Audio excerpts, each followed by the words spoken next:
Bismillahirrahmanirrahim. Assalamualaikum warahmatullahi wabarakatuh. Salam sejahtera untuk kita semua. Semoga dalam lindungan Tuhan Yang Maha Esa. Perkenalkan, saya Nur Melinda Lestari, SEI MH, dosen tetap Prodi Perbankan Syariah, Fakultas Agama Islam Universitas Muhammadiyah Profesor Dr. Hamka, atau yang biasa disebut dengan UHAMKA. Saat ini saya sedang mengikuti sertifikasi dosen yang diselenggarakan oleh Kemendikti-Saintek pada tahun 2025. Saya akan melakukan penyusunan dokumen pernyataan diri dalam unjuk kerja Tridharma Perguruan Tinggi atau biasa disebut dengan PDD UKTPT pada bidang pengajaran. Untuk sertifikasi dosen 2025 ini, pada kesempatan ini saya akan memaparkan salah satu mata kuliah yang saya ampu, yaitu mata kuliah Pengantar Hukum dan Bisnis Syariah. Saya mengajar pada mata kuliah Hukum dan Bisnis Syariah di semester genap tahun ajaran 2024-2025 ini, dan dengan bobot SKS 2 SKS, dan mata kuliah ini merupakan mata kuliah wajib di Prodi Perbankan Syariah FAI UHAMKA. Adapun deskripsi mata kuliah Pengantar Hukum Bisnis Syariah yaitu mencakup pembahasan aturan bisnis yang termaktub dalam hukum positif, dalam hal ini adalah hukum perdata, dan hukum Islam yang diperdalam dalam hukum perikatan Islam, termasuk dengan transaksi bisnis melalui elektronik yang saat ini sedang berkembang, atau yang biasa kita sebut dengan transaksi digital, baik dalam pinjam-meminjam, perdagangan, pembelian, perjanjian hutang pihutang, dan perikatan bisnis yang lainnya, baik di lembaga keuangan bank atau lembaga keuangan non-bank, serta dengan pembahasan pada kontrak elektronik dan kontrak konvensional yang masih dinaungi atau mempunyai payung hukum di Burgerlich Wetboek atau Kitab Undang-Undang Hukum Perdata. Tujuan mata kuliah ini adalah agar mahasiswa mampu menganalisa kesesuaian antara fenomena bisnis yang terjadi pada sengketa bisnis yang ada, dan kemudian mengembangkan inovasi-inovasi permasalahan yang dapat dilakukan yang sesuai dengan perkembangan zaman pada saat ini. Perkuliahan Pengantar Hukum dan Bisnis Syariah diselenggarakan dengan metode blended learning, yaitu di mana perpaduan antara pembelajaran luring atau tatap muka dan pembelajaran daring atau online. Pembelajaran luring dilakukan untuk aktif interaktif, studi kasus, dan presentasi yang dilakukan secara langsung di dalam kelas. Dan untuk pembelajaran secara daring, mahasiswa dapat mengakses platform e-learning resmi dari UHAMKA, yaitu pada https://onlinelearninguhamka.ac.id. Jadi mahasiswa dapat mengunduh secara langsung RPS, materi-materi, kemudian juga video pembelajaran online yang telah disiapkan oleh dosen pengampu mata kuliah. Mengapa pembelajaran dilakukan blended learning? Agar mahasiswa bisa melakukan pembelajaran sepanjang waktu selama mahasiswa mengikuti perkuliahan, jadi tidak terbatas di dalam kelas. Dan metode yang diterapkan bersifat aktif partisipatif, yang berbasis nyata dan pengalaman berdasarkan fenomena yang terjadi di dalam masyarakat atau fenomena peristiwa sengketa bisnis yang saat ini sedang berjalan atau sedang terjadi dalam peristiwa studi kasus yang nyata. Dan untuk CPL pembelajaran meliputi CPL 2, yaitu mendukung dan mengusahakan implementasi pedoman kehidupan Islami dalam kehidupan pribadi, keluarga, profesi, masyarakat, warga negara, dan warga dunia. Pada mata kuliah Pengantar Hukum dan Bisnis Syariah mempunyai perbedaan dibandingkan dengan mata kuliah lain yang juga mungkin berbeda dengan mata kuliah yang ada di universitas yang lainnya. Mengapa?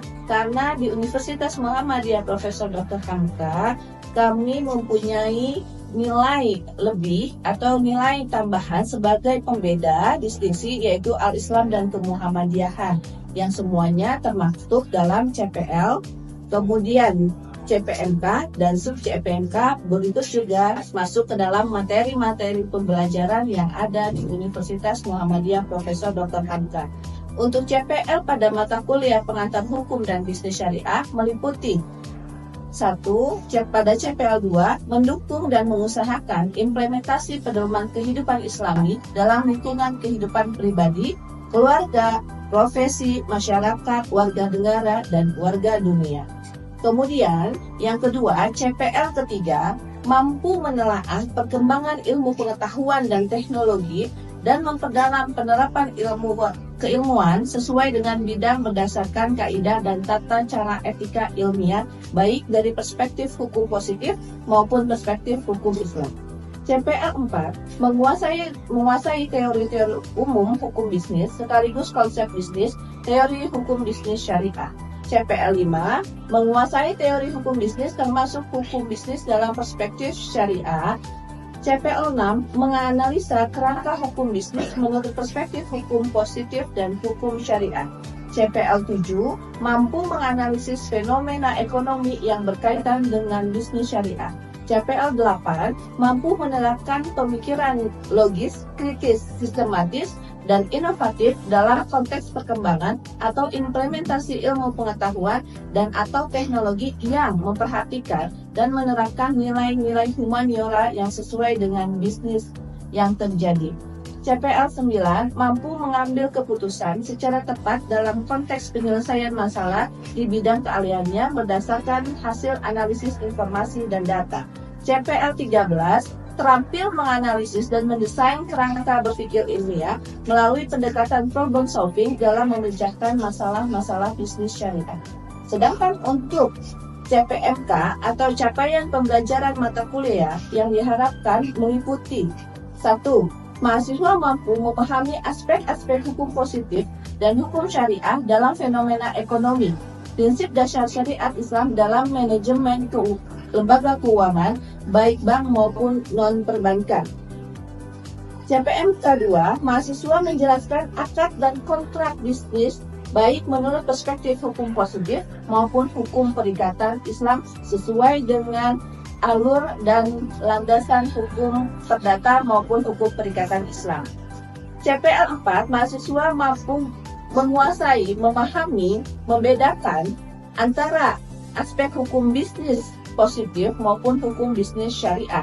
CPMK 5, mahasiswa memahami dan menerangkan kembali bentuk-bentuk kasus bisnis atau sengketa bisnis yang terjadi, yang sedang menjadi peristiwa atau fenomena yang terjadi pada masa kini, sehingga mahasiswa mengikuti perkembangan dari bisnis yang terjadi di Indonesia. Kemudian CPMK yang terakhir yaitu CPMK 6, mahasiswa mampu dan mempelajari problem solving dalam manajemen risiko hukum untuk bisnis syariah. Adapun untuk materi-materi dalam mata kuliah pengantar hukum dan bisnis syariah meliputi 1. Pengantar ilmu hukum, 2. Hukum bisnis dalam perspektif hukum perdata dan hukum Islam, 3. Etika bisnis dalam perspektif hukum positif dan hukum Islam, 4. Hukum bisnis dalam perspektif hukum perikatan Islam, 5. Fungsi hukum bisnis, 6. Hukum perjanjian dan hukum perikatan Islam, 7. Draft kontrak perjanjian pinjam-meminjam dan kontrak jual-beli, 8. Hukum benda dan kepemilikan baik dalam perspektif hukum positif maupun hukum Islam, 9. Hukum perusahaan, 10. Hukum lembaga keuangan bank dan non-bank, 11. Hak kekayaan intelektual, 12. Perlindungan konsumen, 13. Hukum perdagangan internasional, dan 14. Penyelesaian sengketa bisnis dalam perspektif hukum positif maupun dalam hukum perdata. Untuk kriteria penilaian merupakan akumulatif dari nilai-nilai yang disatukan, yaitu 1. Keaktifan sebesar 10%, 2. Tugas kelompok sebesar 20%, 3. Presentasi proyek permasalahan hukum bisnis sebesar 20%, 4. Ujian tengah semester sebesar 25%, 5. Ujian akhir semester sebesar 25%. Penilaian dilakukan secara objektif berdasarkan indikator ketepatan dan penguasaan materi partisipasi aktif dari mahasiswa dan juga kemampuan analisis mahasiswa terhadap analisis studi kasus yang terjadi, dan saya menggunakan rubrik penilaian yang akan membuat jelas dan terukur untuk penilaian kepada mahasiswa. Pendekatan ini saya berkomitmen untuk menciptakan pembelajaran yang berpusat pada mahasiswa, sekaligus menyiapkan lulusan yang mampu berpikir kritis, adaptif terhadap perubahan kegiatan bisnis dan landasan bisnis yang berkembang, sehingga menciptakan sumber daya manusia yang dapat bersaing secara global sesuai dengan tuntutan zaman. Terima kasih. Baik, demikian pemaparan mengenai ruang lingkup mata kuliah pengantar hukum dan bisnis syariah. Selanjutnya, mari kita saksikan video pembelajaran. Baik, bismillahirrahmanirrahim. Assalamualaikum warahmatullahi wabarakatuh. Waalaikumsalam warahmatullahi wabarakatuh. Kabar teman-teman, sehat? Alhamdulillah. Luar biasa ya, alhamdulillah semua dalam keadaan baik dan sehat. Kita bertemu lagi di mata kuliah pengantar hukum dan bisnis syariah. Baik, sesuai dengan NPS teman-teman, mata kuliah ini berada di pertemuan ke-14 ya. Setelah kita mempelajari mengenai teori-teori bisnis, nah sekarang kita akan membahas mengenai bagaimana cara atau bagaimana solusi jika terjadi sengketa pada bisnis yang terjadi. Baik, untuk itu kita mulai dengan sama-sama membaca basmalah.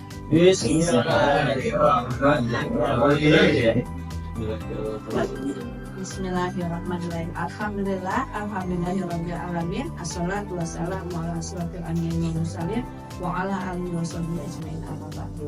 Baik, teman-teman, kita sudah memulai perkuliahan. Kita lanjut kepada teori.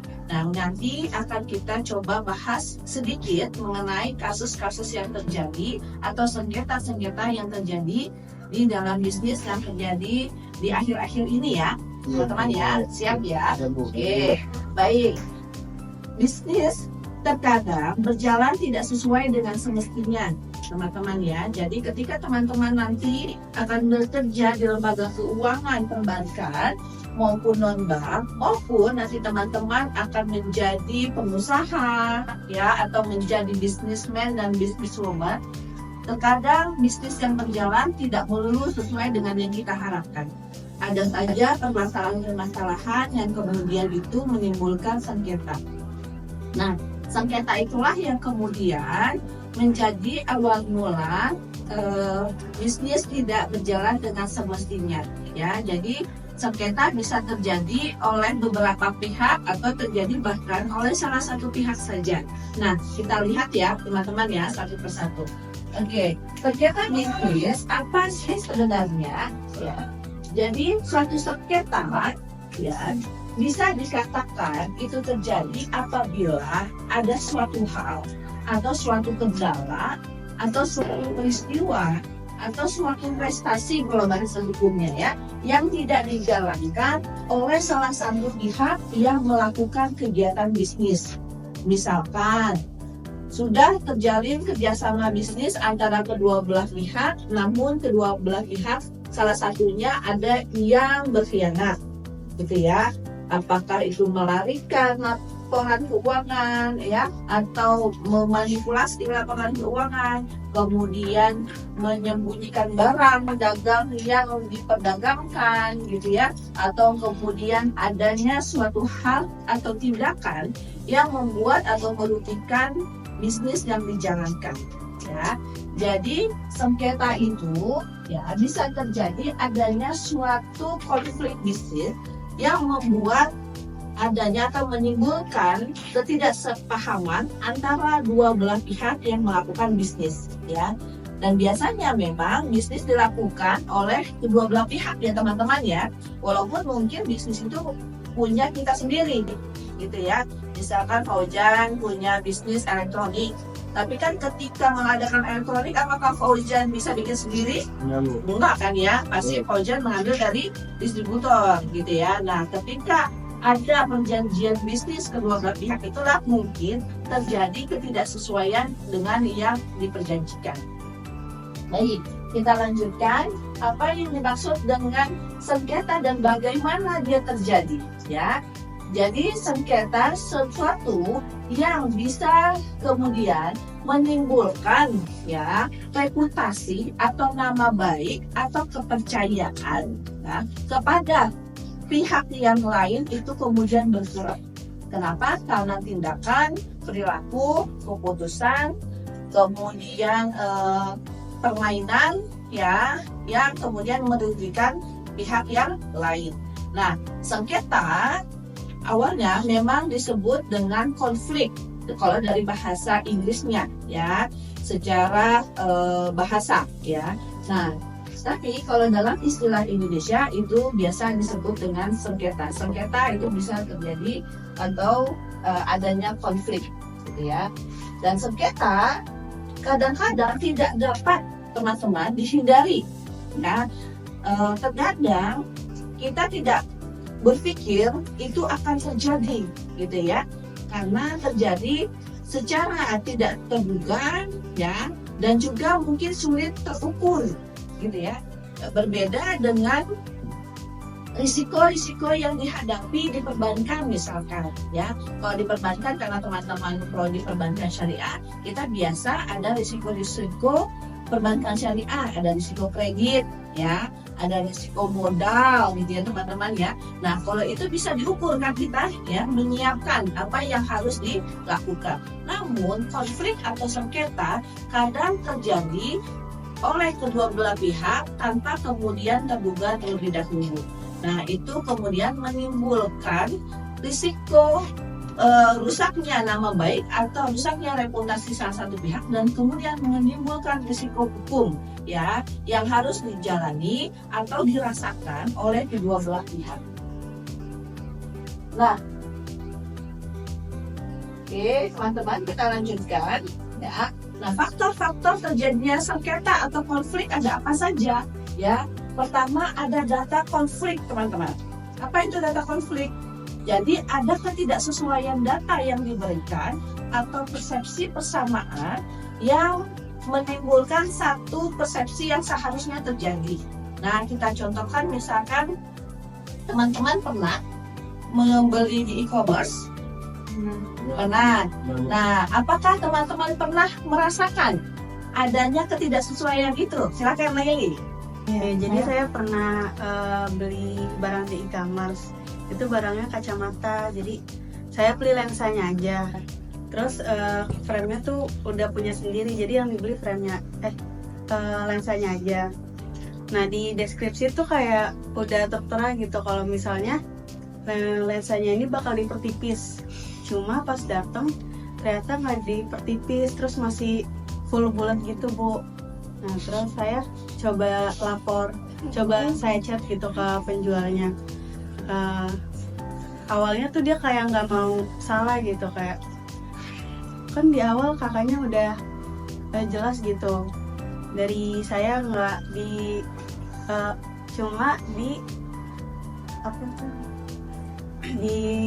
dibentukin gitu, tapi ternyata yang datang bulat. Akhirnya diskusi tuh gimana baiknya. Akhirnya lensanya ini bakal dibalikin ke penjualnya, terus untuk ongkirnya dibagi 2. Jadi pas berangkat ke saya yang bayar, terus pas balik lagi dari penjualnya bayar. Nah, betul seperti yang dikatakan oleh teman kita Laili, ya. Jadi Laili sudah merasa bahwasanya dia mendeskripsikan barang-barang yang akan dibeli sesuai dengan apa yang dia harapkan, ya Laili, ya. Tapi ternyata barang yang datang tidak sesuai, ya. Maka itu teman-teman salah satu konflik karena ketidaksesuaian data. Baik, terima kasih Laili. Oke, baik, teman-teman paham, ya? Paham. Ketidaksesuaian konflik atau adanya konflik data. Oke, yang kedua, konflik atau sengketa terjadi karena perbedaan kepentingan, ya, antara para pihak yang tidak akan mengadakan kerjasama atau ada sesuatu kepentingan yang berbeda atas bisnis tersebut, ya. Misalkan salah satunya teman-teman pernah mendengarkan tentang persengketaan bisnis skincare ya? Nah, pernah dengar? Ya, sekarang ini sedang ramainya, maraknya yang terjadi ya. Jadi bukan hanya perebutan merek skincare-nya, ternyata ada perbedaan kepentingan dari bisnis yang sedang booming saat ini dan dimanfaatkan oleh pihak yang lain gitu ya. Nah, misalkan, Ibu mau mencoba teman-teman, bisa nggak menyebutkan salah satu contoh ya dari timbulnya konflik ini karena perbedaan kepentingan? Mungkin Nazifah? Oh, udah keren. Silakan Nazifah. Ya.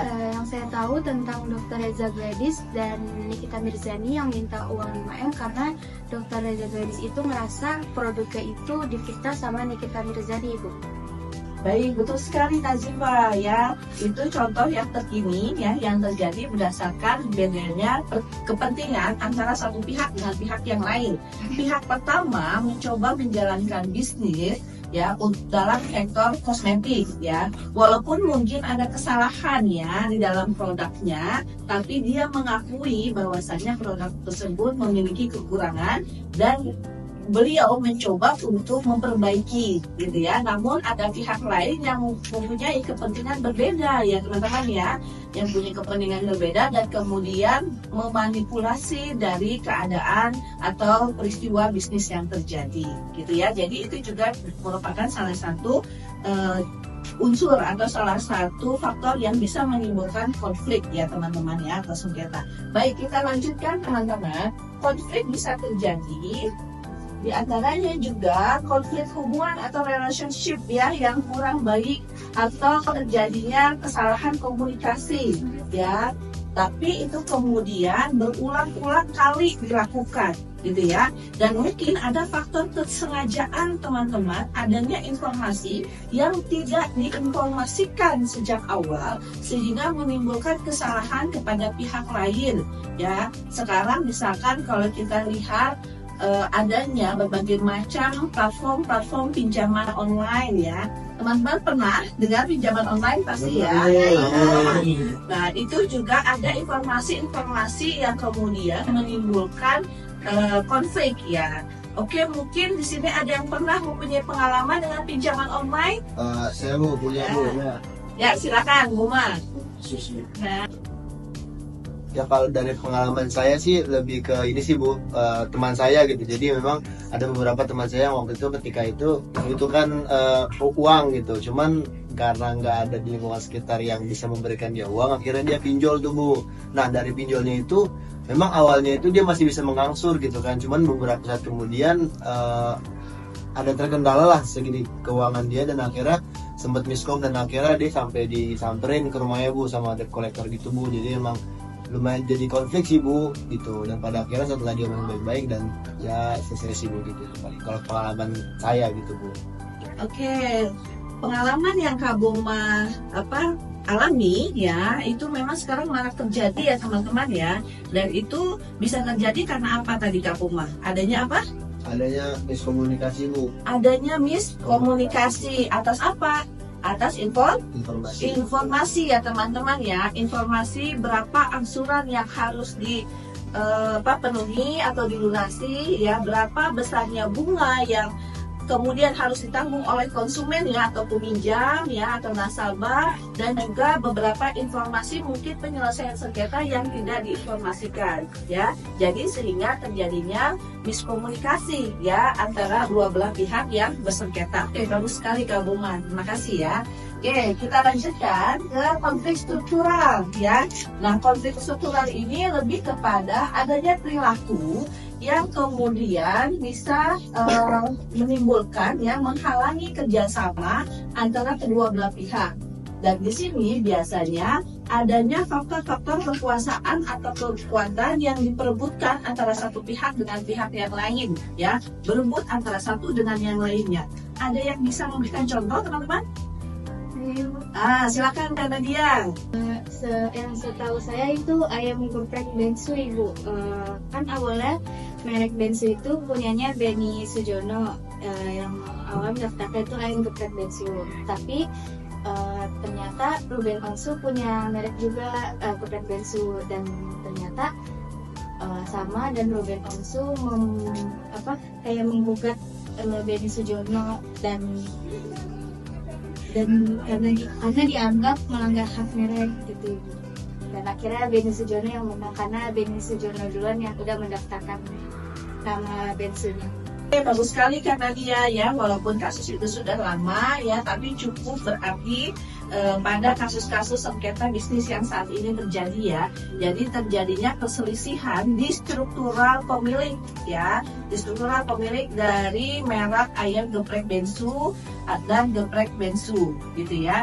Nah di sini terjadinya perebutan antara Benny Sujono sebagai pemilik awal ya dari merek geprek bensu tersebut dengan Ruben Onsu ya. Jadi itu bisa menimbulkan konflik karena adanya perebutan ya kekuasaan atau kekuatan dari bisnis yang terjadi. Baik, yang kelima teman-teman, konflik atau sengketa bisa terjadi karena adanya perbedaan nilai atau value ya, perspektif antara kedua belah pihak, di mana ada pandangan atau ideologi yang tidak sama atas berjalannya bisnis yang terjadi.